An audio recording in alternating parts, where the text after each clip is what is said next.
Ever since I was a young boy, war has been a huge part of my life. I was born in December of 1856 in Staunton, Virginia, right before the Civil War started. One of my first memories was hearing that Abraham Lincoln became president and hearing about a war coming. Another early memory of mine was looking up to the great General Robert E. Lee. After the Civil War, my family moved to Augusta, Georgia, where my father was a preacher of the Presbyterian Church. After grammar school, I attended Princeton University. Then I got my PhD in political science at Johns Hopkins University in 1886. I've always liked the idea of a parliamentary government, hoping this country might lean towards the idea of a parliament along with a democratic influence. In 1902, I became the president of Princeton University. In 1910, I became the governor of New Jersey. The Democratic Party represents me well. I want this country to be safe and want to promote democracy across this planet. I am the personal representative of the people. I want to endorse a progressive platform. We have in this party two things, a political party and a body of social reformers. Mr. Roosevelt puts forth an admirable platform of what he would like to do for the people.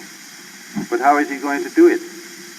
He proposes in his platform not to abolish monopoly, but to take it under the legal protection of the government and to regulate it. In other words, to take the very men into partnership who have been making it impossible to carry out these great programs by which all of us wish to help the people. In 1912, I was nominated for president at the Democratic Convention and campaigned on a program called the New Freedom, which stressed individualism and states' rights. Overall, I received only 42% of the popular vote, but an overwhelming electoral vote. This is not a day of triumph. It is a day of dedication. Here muster not the forces of party, but the forces of humanity. Realizing that I'm the only Democratic president elected, besides Grover Cleveland, since 1856, I recognize that my party needs high levels of federal patronage. After my inauguration, I began fulfilling my promises in my New Freedom Plan. I created the Underwood Tariff Act, the Federal Reserve Act, and the Clayton Antitrust Act, which broke up the power of monopolies. Congress and I also ratified the 16th and the 17th Amendments of the Constitution.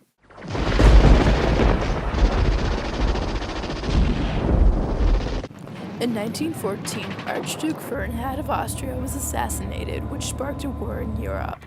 I decided to remain neutral because America wasn't threatened at the time, but since the war was affecting the global economy, I was divided between neutrality or aiding the Allies. In 1915, German U-boats sunk the Lusitania. 123 American passengers died on that ship.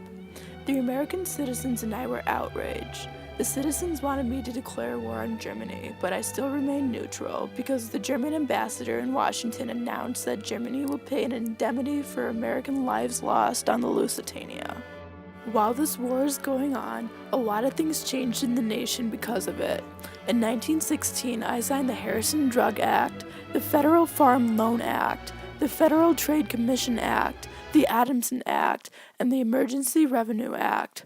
I also addressed the League to Enforce Peace, which gave public support to an idea of a plan called the League of Nations.